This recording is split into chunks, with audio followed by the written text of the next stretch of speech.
632 খ্রিস্টাব্দে মদিনা শহর, দুনিয়ার সবচেয়ে মহান মানুষ, দুনিয়ার সর্বশ্রেষ্ঠ মানুষ আল্লাহর নবী সাল্লাল্লাহু আলাইহি ওয়াসাল্লাম তিনি দুনিয়া থেকে বিদায় নিয়েছেন। সমগ্র মদিনা স্তব্ধ হয়ে গেছে। সাহাবীদের চোখে অশ্রু, হৃদয়ে শোক। অনেকে বিশ্বাসই করতে পারছিলেন না যে নবী সাল্লাল্লাহু আলাইহি ওয়াসাল্লাম আর আমাদের মাঝে নেই। ঠিক তখনই একটি সাহসী কণ্ঠস্বর শোনা গেল। হযরত আবু বকর রাদিয়াল্লাহু তাআলা আনহু তিনি বললেন, যে ব্যক্তি মুহাম্মদ সাল্লাল্লাহু আলাইহি ওয়াসাল্লামের ইবাদত করত, জেনে রাখো মুহাম্মদ সাল্লাল্লাহু আলাইহি ওয়াসাল্লাম ইন্তেকাল করেছেন। আর যে ব্যক্তি আল্লাহ সুবহানাহু ওয়া তাআলার ইবাদত করত, সে জেনে রাখুক যে আল্লাহ সুবহানাহু ওয়া তাআলা চিরঞ্জীব, তিনি কখনোই মরবেন না। তিনি প্রথমেও ছিলেন, তিনি শেষেও থাকবেন। এই সমগ্র দুনিয়া যেদিন ধূলিসাৎ হয়ে যাবে, আল্লাহ সুবহানাহু ওয়া তাআলা তখনও থাকবেন। এরপর তিনি কোরআনের এই আয়াত তিলাওয়াত করলেন, ওয়ামা মুহাম্মাদুন ইল্লা রাসূল কদ খালাত মিন ক্বাবলিহি রাসূল, অর্থাৎ মুহাম্মদ সাল্লাল্লাহু আলাইহি ওয়াসাল্লাম তো একজন রসুল এবং তিনার পূর্বে অনেক রসুল গত হয়ে গেছেন, তিনারাও দুনিয়া থেকে বিদায় নিয়েছেন। এই সমস্ত কথাগুলো শোনার পর সাহাবীরা যেন বাস্তবতায় ফিরে এলেন। আর এভাবেই শুরু হলো ইসলামের ইতিহাসের এক নতুন অধ্যায়। রাসূল সাল্লাল্লাহু আলাইহি ওয়াসাল্লামের ইন্তেকালের পর মুসলিমদের সামনে সবচেয়ে বড় প্রশ্ন ছিল যে এই মুসলিম উম্মাহকে নেতৃত্ব কে দেবে। মদিনার সাকিফা বানু সাইদা নামক স্থানে আনসার ও মুহাজির সাহাবারা একত্র হলেন এবং দীর্ঘ আলোচনা শেষে তিনারা এই ফায়সালা করলেন, একমত হলেন যে এই উম্মাহকে নেতৃত্ব দেওয়ার জন্য সবচেয়ে উত্তম মানুষ, সর্বশ্রেষ্ঠ মানুষ হযরত আবু বকর সিদ্দিক রাদিয়াল্লাহু তাআলা আনহু। কারণ তিনি ছিলেন নবী সাল্লাল্লাহু আলাইহি ওয়াসাল্লামের ঘনিষ্ঠ সাহাবী। হিজরতের সময় গুহায় আল্লাহ রাসূল সাল্লাল্লাহু আলাইহি ওয়াসাল্লামের সঙ্গী এবং অসুস্থ অবস্থায় আল্লাহ রাসূল সাল্লাল্লাহু আলাইহি ওয়াসাল্লাম হযরত আবু বকর সিদ্দিক রাদিয়াল্লাহু তাআলা আনহুকে ইমাম বানাতেন। অবশেষে সমস্ত মুসলিম উম্মাহ হযরত আবু বকর সিদ্দিক রাদিয়াল্লাহু তাআলা আনহুর হাতে বায়াত দিলেন এবং তিনিই হলেন ইসলামের সর্বপ্রথম খলিফা। খলিফা হওয়ার পর আবু বকর সিদ্দিক রাদিয়াল্লাহু তাআলা আনহু একটি ঐতিহাসিক বয়ান দিলেন। তিনি বললেন, আমি তোমাদের মধ্যে সবচেয়ে উত্তম মানুষ নই, কিন্তু তারপরেও আমাকে তোমাদের নেতা বানানো হয়েছে, আমাকে তোমাদের খলিফা বানানো হয়েছে।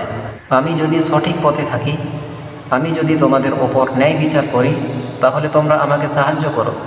আর যদি আমি ভুল পথে যাই, তাহলে তোমরা আমাকে সংশোধন করো। এই কথাগুলোই প্রমাণ করে যে তিনার নম্রতা, তিনার বিনয়, তিনার ভদ্রতা কতটা উচ্চ পর্যায়ের ছিল। রাসূল সাল্লাল্লাহু আলাইহি ওয়াসাল্লামের ইন্তেকালের পরে আরবের অনেক গোত্র তারা বিদ্রোহ সৃষ্টি করে। কেউ যাকাত দিতে অস্বীকার করে, আবার কেউ মিথ্যা নবী দাবি করে, যেমন মুসাইলিমা কাযযাব, তুলাইহা এবং সাজা।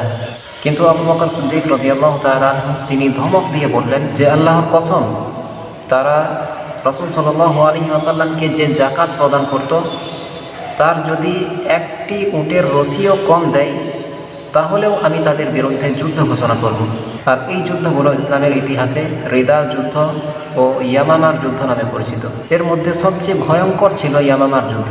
এই যুদ্ধে মুসাইলিমা কাযযাবের বাহিনীর বিরুদ্ধে মুসলিম বাহিনী লড়াই করে এবং অনেক হাফেজ সাহাবী তিনারা এই যুদ্ধে শহীদ হন। এতে হযরত ওমর রাদিয়াল্লাহু তাআলা আনহু তিনি উদ্বিগ্ন হয়ে বললেন, যদি হাফেজরা এইভাবে শহীদ হতে থাকেন, তাহলে কোরআনের সংরক্ষণ বিপদের মুখে পড়বে। সাইয়্যিদুনা ওমর রাদিয়াল্লাহু তাআলা আনহুর এই কথার পর হযরত আবু বকর রাদিয়াল্লাহু তাআলা আনহু তিনি একটি ঐতিহাসিক সিদ্ধান্ত নিলেন। তিনি কোরআনকে একত্রে সংকলন করার নির্দেশ দেন এবং এই কাজের নির্দেশ দেওয়া হয় হযরত যায়েদ ইবনে সাবিত রাদিয়াল্লাহু তাআলা আনহুকে। বিভিন্ন সাহাবীর কাছে থাকা লিখিত আয়াতগুলোকে সংগ্রহ করে একত্রে সংকলন করা হয় কোরআন। এটাই ছিল ইসলামের ইতিহাসে সর্বপ্রথম কোরআন সংকলন করা।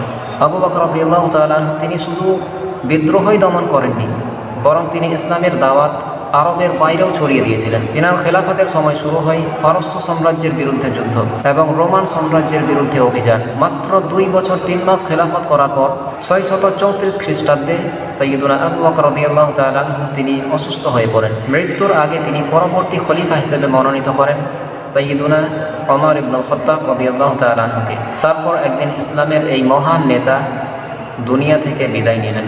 তিনার বয়স হয়েছিল 63 বছর। ঠিক রাসূল সাল্লাল্লাহু আলাইহি ওয়াসাল্লামের মতোই। হযরত আবু বকর রাদিয়াল্লাহু তাআলা আনহু ছিলেন ঈমানের প্রতীক, সত্যের প্রতীক ও সাহসের প্রতীক। ইসলামের সবচেয়ে কঠিন সময়েও তিনি যাররা পরিমাণ নিজেকে পিছিয়ে নেননি। তেনার খেলাফত না থাকলে হয়তো ইসলাম এত দ্রুত স্থিরতা পেত না। এই কারণেই ইতিহাস তিনাকে মনে রাখে আস-সিদ্দিক নামে, অর্থাৎ সত্যবাদীদের মধ্যে সর্বশ্রেষ্ঠ মানুষ। আল্লাহ সুবহানাহু ওয়া তাআলা আমাদের সকলকে সাইয়্যিদুনা আবু বকর রাদিয়াল্লাহু তাআলা আনহুর জীবনী থেকে ঈমান, সাহস এবং ন্যায় বিচার শিক্ষার তৌফিক দান করুন, আমিন। ভিডিওটি ভালো লাগলে অবশ্যই একটি লাইক করে কমেন্টে নিজের মতামত জানাবেন এবং সওয়াবের উদ্দেশ্যে ভিডিওটিকে শেয়ার করবেন। আর এমনই শিক্ষামূলক ভিডিও পাওয়ার জন্য এই চ্যানেলটিকে অবশ্যই সাবস্ক্রাইব করে রাখবেন।